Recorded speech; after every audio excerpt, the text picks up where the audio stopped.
This is Vincent Price. We're in a packed courtroom awaiting the verdict. To my left is Arno Lucas, the defendant, nervously drumming his fingers on the arm of his chair. Seems impossible that this slight, almost unobtrusive old man, virtually lost behind stacks of legal documents and reams of depositions, is a powerful underworld figure. Yet the government's case was strong because of the testimony of the man to my right, protected by 2 U.S. Marshals, the star witness for the prosecution. He is Frank Egan, Lucas's former associate. It was Egan's knowledge of illegal gambling, fraudulent transactions, and bribery that provided the federal attorney with solid evidence. Will the defendant please rise? Frame up, it's a fix. Mr. Lucas, I understand the concern for your father. However, your lawyers have had ample opportunity to present a defense. This is a kangaroo court. Mr. Lucas, any further outburst and you will be removed from this court. Do you understand? Yes, Your Honor. Arno Henry Lucas, you have been tried by a jury of your peers and found guilty of extortion, racketeering, and mail fraud. You stand convicted of using your influence to the detriment of others. The time has come to serve notice on you and other men who show disrespect for the law. Therefore, it is the decision of this court that you be fined $100,000 and remanded to the custody of the federal authorities at the United States Penitentiary at Leavenworth for a period of no less than 15 years. What? It's a fix! You hear me? It's a fix! Bailiff, clear the court! A frame up by a rotten smoothie! You're going to pay for this, Egan. You hear me, Egan? You're not going to get away with this. I'll get you. I swear I'll get you, Egan! Order! Order!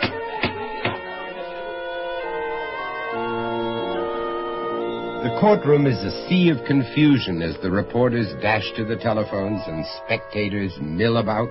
Frank Egan and Carl Lucas face each other across the room. Lucas's eyes bore into Egan's with an unspeakable hatred. Suddenly Egan bolts from the chamber, terrified. He knows his life will always be in jeopardy. And that's only the beginning of our story.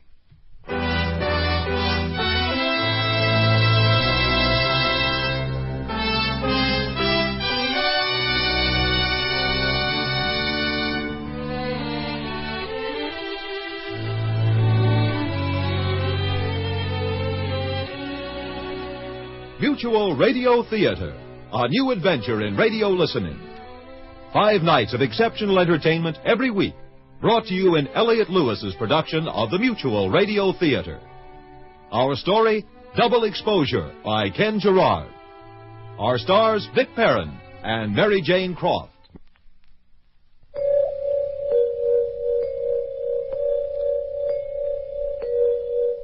Minutes after Arno Lucas was sentenced to prison, Frank Egan was en route to a safe house run by, shall we say, quasi-governmental agencies.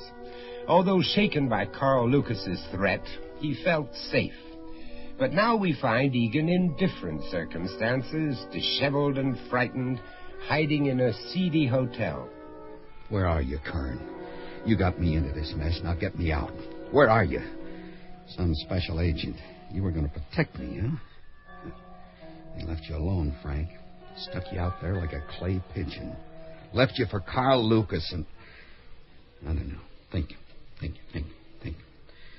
Okay, I'll show him. I'll write to the newspapers, to that reporter that covered the trial. What was his name?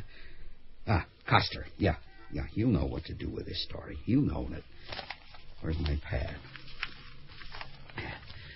Dear Mr. Coster, I'm writing to you because I've got nobody else to turn to. Maybe by the time you get it, I'll be dead. I guess all the strange stuff started right after Arno Lucas was sentenced. I was leaving the courtroom with Agent Stuart Kern.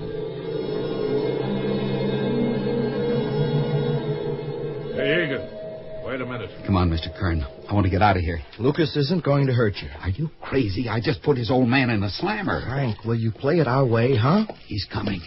You better hold on to him, Frank. Real tight. What do you want, Lucas? Don't make me laugh. Your father had a fair trial. Shut up, Kern. You, Egan. Stooley. I won't forget. Are you threatening a government witness? Oh, no way. I'm more for advice. I want your boy to remember me. And what he did to an old man. He treated you like a son, huh, Frank? You were part of our family, huh? I want to get out of here. Sure, go ahead. Go ahead, you're free. Walk the streets, sit in the park, enjoy yourself. You got Kern and his people to protect you, huh? Carl, please. They made me testify. I didn't want to. I didn't believe me. Liar. I didn't have a choice. Oh, I feel sorry for you. You're going to be living like a king on the outside while my father rots in a stinking prison. But, Frank, you're the one who's in prison, not him. Oh, no, not him. I was scared. I knew Carl Lucas had hunted me down. I wondered, why did Kern let him have a crack at me? I ran out of the courtroom, but Kern and the U.S. Marshals caught me in the hall. All I remember was struggling, and then a pinprick on my neck, and the whole building started to swim. The next thing I know, I'm in a hospital, and this beautiful woman is sitting beside my bed. Oh, my head. Lie back, Mr. Egan. Oh, I feel like I've been asleep for days. Would you like some water? Yeah.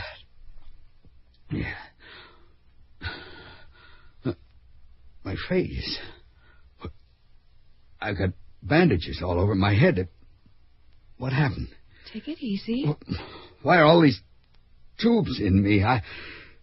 I'm covered with bandages. Was there an accident? You're all right now. Come on, please, lie back. That's better. You're fine, just fine. What is this place? Where's Kern? I want to see Kern. He'll be in shortly. I don't like this. You're safe.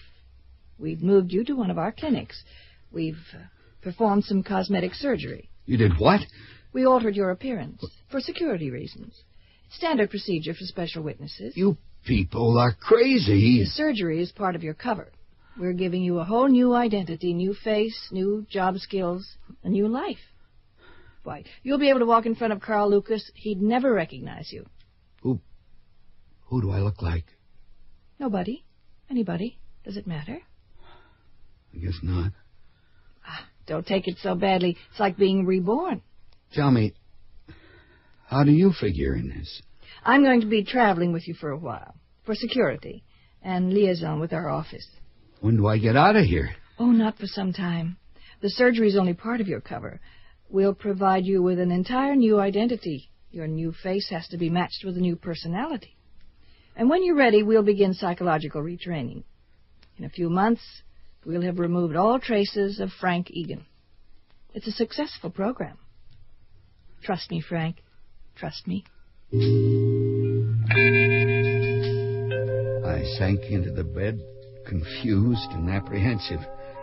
Everything she'd said swam in my brain. They'd operated on me, given me a new face. They were going to make me into somebody else. I didn't even know where I was. Suddenly, my eyes filled with tears. And I felt alone. Alone and very frightened.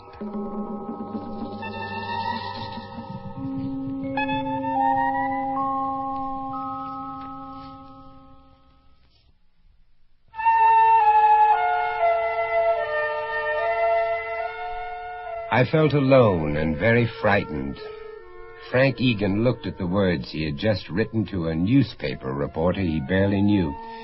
Again he was alone, isolated, in hiding. A barking dog shattered the stillness of the night, and Egan shivered in fear. How could anyone believe his tale? He wasn't Frank Egan anymore. He was now, but let him tell the rest of his story. I think I was in one of their hospitals in the South, but I really wasn't sure. They never let me have a newspaper or watch television.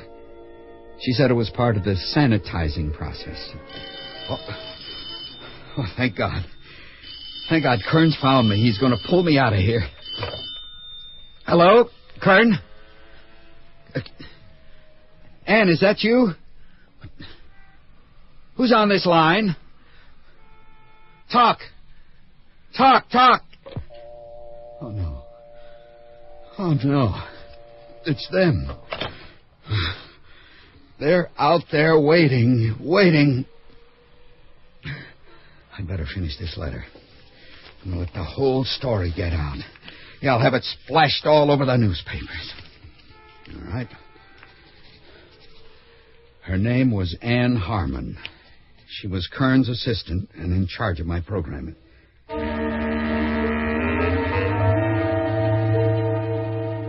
Feeling better, Frank? I guess so. It's creepy. I can't get used to looking at that face in the mirror. It's strange. I mean, it's a handsome face, but... Well, you understand, don't you, that your old life is over. Now you're Taylor Shaw. That's my name? Well, I don't like it. It sounds... Well, it's not me. Goes with your looks. And when we're finished with your reprogramming, you'll be that man. Okay. It's better than Carl Lucas chasing Frank Egan the rest of my life. He'll never see you again. Now, let's start with some basic trait corrections. We want you to undergo certain tests. Nothing harmful, just subconscious relearning.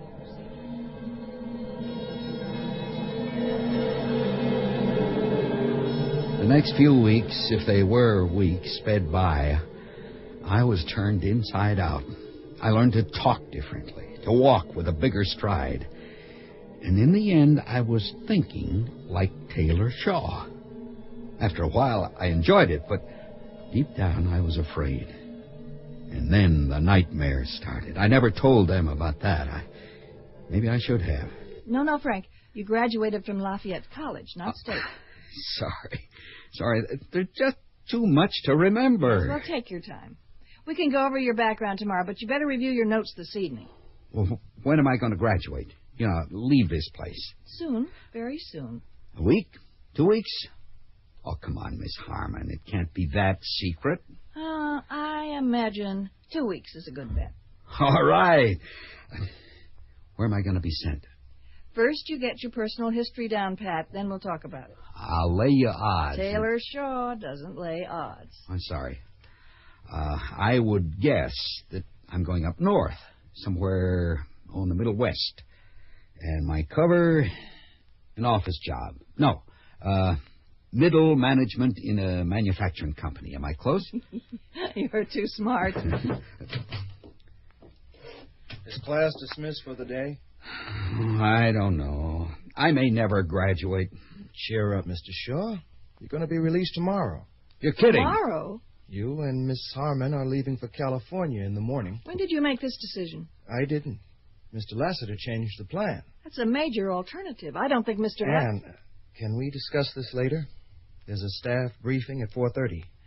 In the meantime, I want Mr. Shaw to get some rest. I feel this is too sudden. Ann. Well, everything's okay, isn't it? I mean, I'm still covered, aren't I? Yes, of course. There's nothing to worry about. When you and Ann get to San Diego... San Diego? When you get there, you'll go right to our safe house. Everything's arranged. Safe house? It's part of your cover.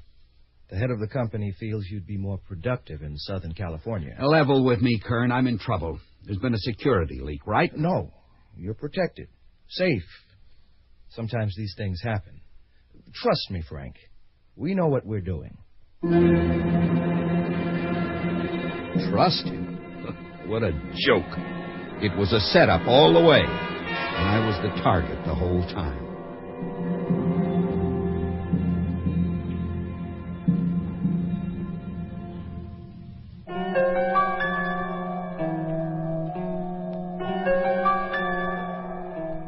Frank Egan, the man on the run, sits hunched over a desk in a sleazy hotel. Frantically, he writes out his story. It is a desperate attempt to relate the events that have brought him to San Diego, events that destroyed his real identity and turned his world inside out. He stops writing and stares into the fearful blackness of the night. His face glistens with a cold sweat. I should have known that I was being set up, but the idea of winding up in California pleased me. And having Ann Harmon as a traveling companion was okay, too. We landed in San Diego on the 19th. Another change in plans. We had jobs at the Safe House. Safe House? It was a diner. I was the counterman and she was the waitress. Give me a BLT, rye toast, and what do you want to drink? Coffee. I never saw you here before. What happened to the regular guy? Oh, he quit. Booze, you know. Cream? No, thanks.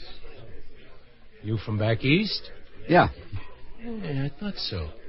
You look just like a guy I knew from Detroit. Never been there. Hey, Taylor, give me a hand with this table. Sure. Now, your order's up, fella. Here you go. Enjoy yourself. Thanks. You sure you're not from Detroit?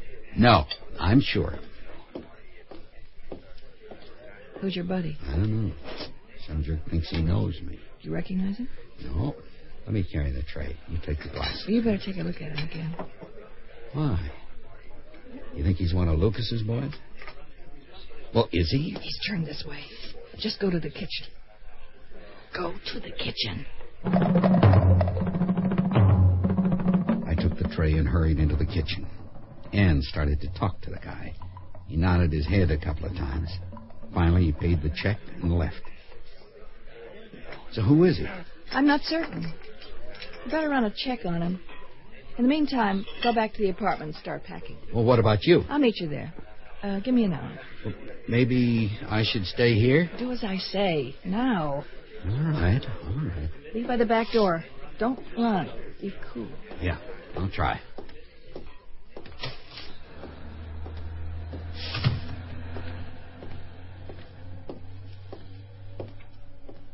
Hiya, Mr. Shaw. How you doing? Where'd you come from? Just been waiting for you. Look, I don't know you. I don't want to know you. Oh, sure. Tell me all about it, Mr. Shaw. I don't have any money. Here, take the watch. Oh, come on. Drop the act. Act? What?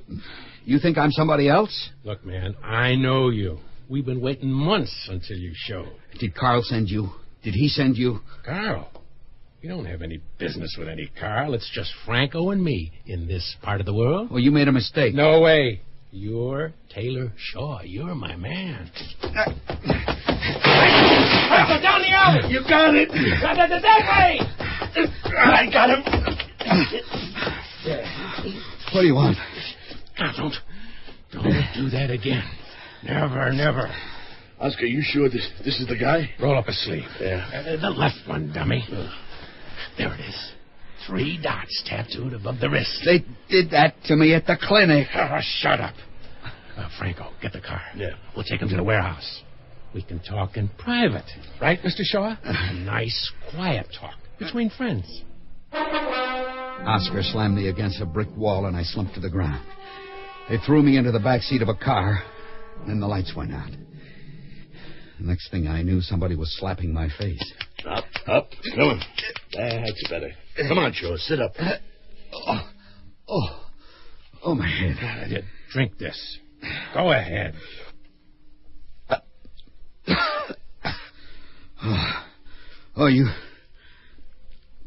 You guys made a mistake. It's not what you think. Sure. Tell me about it, punk. Now, where's our dough? Franco, take it easy. No need for the rough stuff. We're all friends. Isn't that right, Mr. Shaw? Just good buddies. What do you want? Money? Oh, man, that isn't a joke. Control yourself. That's right. We would like our money, just as promised. We delivered, now you come across. It's business, Mr. Shaw, nothing else. I don't understand what you're talking about. $300,000, that's what. It's our dough. Oh, easy, Franco, easy. He's right, Mr. Shaw. You owe us. For what? Hey, let me take him out. Not yet. What's Not the use? yet. Now, we're not getting anywhere with Now this back creep. off. I don't want this to wind up like the other one. What's the difference, Oscar? He's going to die anyway. No. Let's just get the money. That's all. That's all we're entitled to. I don't want another killing on our hands. Go ahead. This can be short and sweet or damn painful. Now, where's the $300,000? I don't have $300,000. Mr. Shaw, we performed our end of the bargain. We brought in a shipload of heroin. We killed a Coast Guardsman. We did everything your people wanted. And now we, Franco and I, want to get paid. I am not Taylor Shaw. Damn it, save that garbage for somebody else. The dough. Just get us our share. Understand? You got the wrong guy. No, sir. We've waited for you. You're a month overdue. A month! Look, I'm Frank Egan. Egan. They changed my identity for protection. I was a government witness. And the girl, the waitress in the diner, she's a special agent. Annie? Yeah. Ann Harmon. She'll tell you. Franco, you hear that? Annie's a Fed. No kidding. Well, next time I got to see her shield. She wears a badge, huh, Shaw? Look. It's a mistake. Just let me out of here, and I won't tell anybody, all right? I can't get over sweet little Annie working for Uncle Sam. Well, it's true. It isn't. Because Ann works with us. She's the one that brought you out west, right? She's a runner for the syndicate. No. She's with the FBI. Come on. Hey, Shaw, cut the double talk. Now, we are tired of waiting. Now, tomorrow, all of us are going to the bank, and you are withdrawing our money. What bank? The one that has our 300 G's. Cool it. Now, look, Shaw. We know you've got a safe deposit box somewhere in town. Just open it, and this whole stinking mess will be finished. I am Frank Egan. Don't open your mouth again. Now, don't. Please believe me.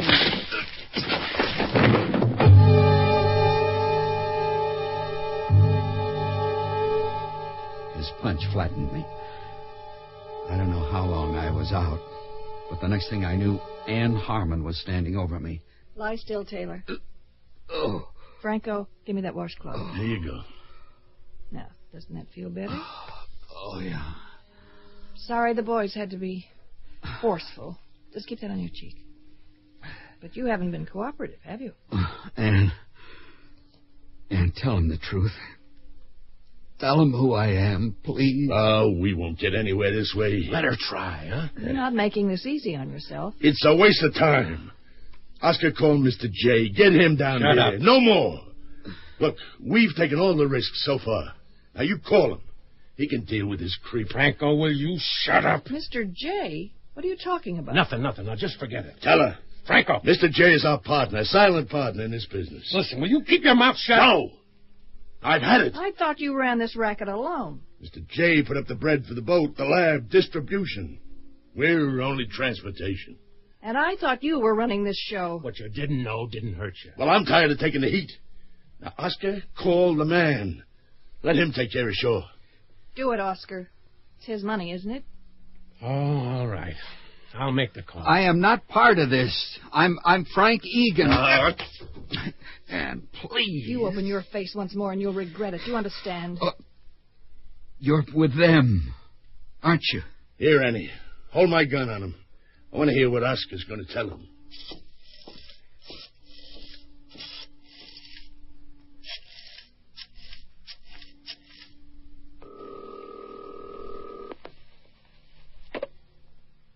Talk. The man from Detroit is here. I know. I saw him at the diner. You were there? Talk, Oscar. What's the problem? He says he's not our man. You checked for the tattoo? It's there. So, let him take you to the safe deposit box. He doesn't know anything about it. What are you trying to pull? Nothing. We've worked him over, and he's still saying he's some guy, Frank Egan. Yeah, Egan. The guy who fingered old man Lucas? How do I know? Listen, Mr. J, you gotta come down. We want to turn him over to you. This is getting sticky. You were paid to make the delivery, then to take Shaw to the bank. Now do it. No. It's out of control. Okay. Here's what you do. Make this guy talk. If he's sure and holding out for a slice of the action, I want to know. But if there's been a switch or something, and he's Egan, well, keep him alive. He's worth a hell of a lot more than $300,000. And I know just who to call. Yes, sir. You in the warehouse? Right. Give me an hour. I'll be there. Well, he's coming. But first, we need some questions answered. I watched Oscar put down the phone, and then he looked at me. His stare sent a chill through my body. I acted quickly. Anne had turned away from me. I grabbed her gun. He's got the pistol. Stay back! Get him, Oscar! Don't do it, Frank! He's getting away! Head him off there, Franco! Use the back stairs! I ran like a wild man into the night. I didn't know where to go. I was alone, and I was afraid. She'd maneuvered me into a trap, but why? Why? It pounded in my head. Any way I looked at it, I knew I was a marked man. I would never leave San Diego alive.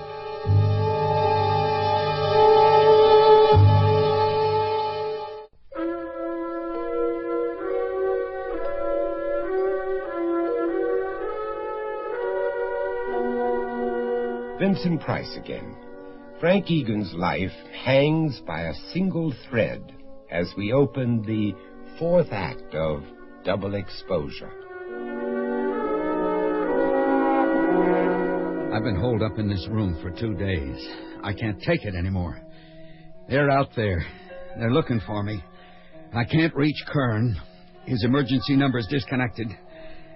I don't know who to trust. When I finish this letter, I'm going to kill myself. You want me? You come get me. Frank, are you all right? But, Kern, how'd you find me? They locked your call into a tracer. But it was out of service. Frank, we've always known where you were. Oh, nothing with you makes sense.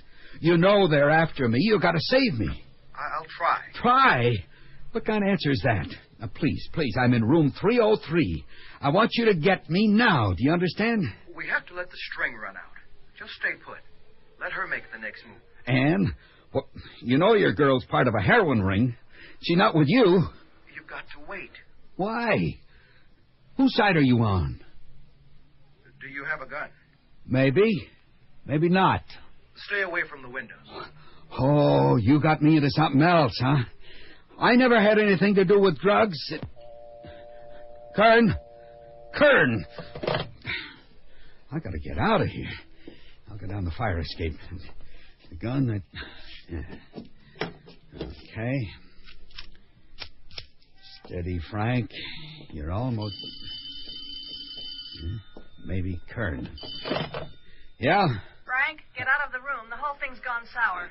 How'd you find me? Never mind. Move. He's on his way. Oh, you set this up with Kern, huh? Yes.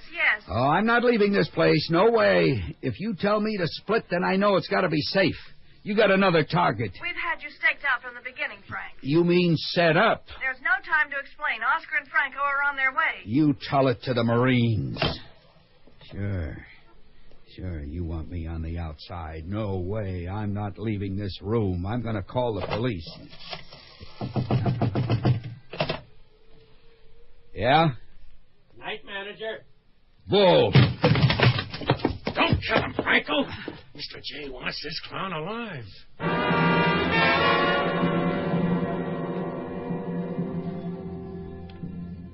Untie his hands. How you feeling, Mr. Shaw? Is that your real name? Yeah. You know, you've caused us a lot of trouble and time, Shaw. Now, we're going to get paid one way or the other. It's simple, basic business. These boys bring in the heroin. I underwrite the venture, and then your people come up with the money. I don't know what you're talking about. I haven't got $300,000. Could be. But we have to find out. I'm not your man. Whose man are you? Mr. Oscar here tells me you said you were Frank Egan, huh? That's right. Well, the only Egan I heard of was a fink, a stoolie who sent old man Lucas to the slammer. You that Egan? No, of course not. I don't know any Lucas. Could be.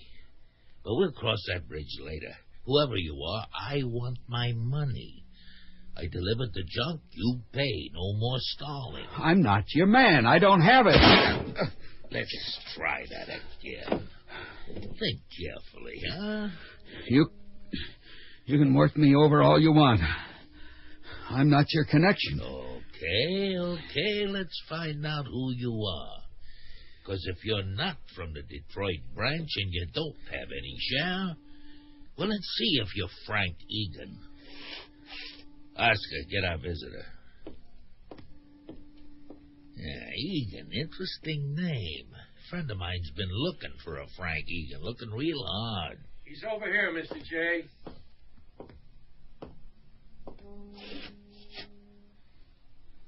Well, Carl, is this a man? It doesn't look like him. He's had his nose fixed. You, check him for facial scars? No, let's take a look. Keep your hands off me. Hold your head still. I said still. Come here. Yeah, is that what you mean? He's got small incisions near the hairline. Yeah, he's had cosmetic surgery. You talk. You're holding the wrong guy. He said he's Egan. What do you think? I'm not forking out $500,000 till you can prove this creep's my boy. Now, if he's the one, you get the bounty. If not, sorry. Listen, Carl, I wouldn't have brought you out here for nothing. He's Egan. Prove it. All right. Bring him here. I'm tired of horsing around with you, fella. Just give us your real name, huh? No double talk, no wise answers. You understand? Yes. Great. Let's have it. Frank Shaw. What kind of answer is that? Talk, you crummy stomach bum. Get your head straight. Let me handle it, Mr. J. I know just what to do. Shh. Now, easy, boys. Not yet. I'll let them beat it out of him. If he's sure, you get your 3 big ones. If he's Egan, I'll pay. You can't lose, Mr. J, but you got to prove it to me. He's Egan. Don't worry, I will. Tie him to that chair. Now, give me a gun. Now I need a 38. Here, use mine. Okay, big shot, we're going to play a game. It's called a truth game. Very simple. All you need is a gun, liar, and 1 bullet. Yeah, you see? It's like an enforced game of Russian roulette, except I hold the gun right at your head. Simple, no? Yeah. Good, I think you got the picture. Now, this can be a short game or a long one. You see, fella, at this point, I'm playing for big dough. If you kill me, there's no payoff. The only way you collect is if I stay alive. He's right. I'm not paying for a corpse. Let's see how far this joker's bravery goes, huh? We'll get the truth. Is your real name Taylor or Shaw? Yes. No. Ah, sorry. Are you Frank Egan? Yes. No. The odds are running against you. You better come clean. You can't win. Shut up. I don't give a damn about the money anymore. Egan, Shaw, whoever the hell you are, you're going to die. Don't, Mr. J. Let us have him. What? You beat him up, he'll say anything. Oh, no, I'm going to blow his brains all over this warehouse. I'm finished. I've had it. All right, cool it. If he's Egan, I want him. Our family wants him alive. Do it again. Okay. Don't press your luck. Start talking. Frank Shaw. Give me the gun. I'll handle this. Mr. J, there's a couple of cars coming up the road. Don't bother me, huh? Now, I want some answers. The truth. You got a phony store and you've had cosmetic surgery, and I'm tired of these half-baked answers. You hear me? Hey, the cars are stopping in front of the building. Some people are getting out. I think you're Frank Egan. Am I right? Frank Shaw. Okay, smart boy. I got this pistol right against your temple. Feel it, huh? Well, last chance. I know you don't want to die. Give it to me straight. I'm going to count to 3 and then... Don't. 1. Please. 2. You got to believe me. I didn't want 3. to. I'm Frank Egan. I am. Don't shoot me, Carl. They made me testify. I didn't mean to hurt your father. They said he wouldn't be sent up. You rotten freak, I should blow your head. Special Agent Kern. The building is surrounded. Come out with your hands up. Hands, kill the lights down. Where's the back door? This way. What about him? I'll take care of it. Come out with your hands up. You know where you can go. This way, Parsley. Wait a minute, I want to nail our friend here. But get him. I can't! I give up. Finished. Get those lights on. It's over. Over. And get their guns, Rossiter. Take them in and find the other two. Stuart, over here. It's Egan. Is he dead? No, just beaten pretty badly. Lucas tried to kill me. I told him. It's finished. We'll take care of you. Trust me, Frank. Trust me.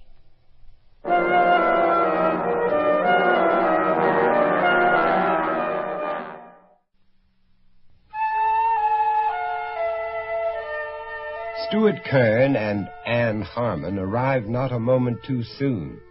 Oscar and Franco were captured. But what happened to Carl Lucas and the elusive Mr. J? Agent Kern. Good morning, Stuart. How did your meeting go with the agency chief? Fair. He was quite disturbed that we didn't apprehend Carl Lucas and Mr. J. Yes, well, under the circumstances, we were lucky to get the other two. The boss doesn't see it that way. He wanted Jay so bad he could taste it. Well, at least this time we have 3 men who can identify him. 2. Egan's had a complete nervous collapse.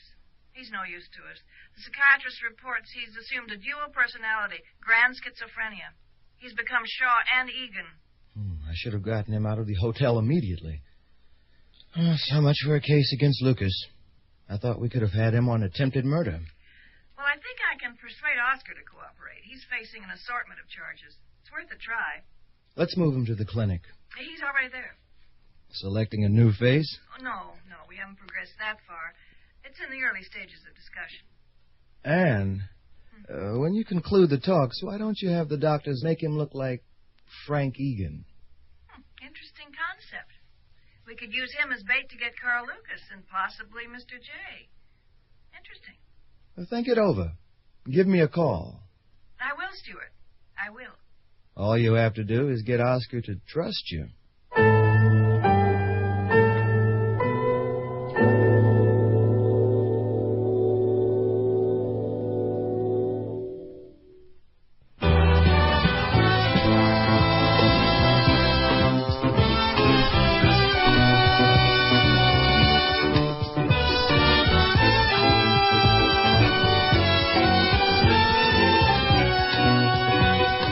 The Mutual Radio Theater is brought to you 5 nights a week at this time.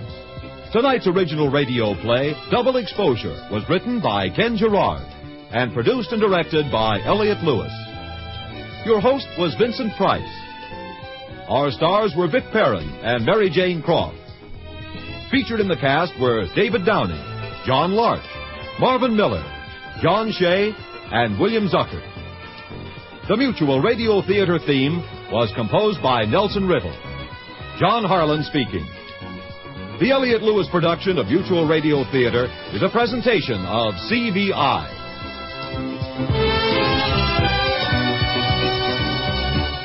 This is Cicely Tyson. Join us again tomorrow when I'll have another story that illustrates one of love's many faces.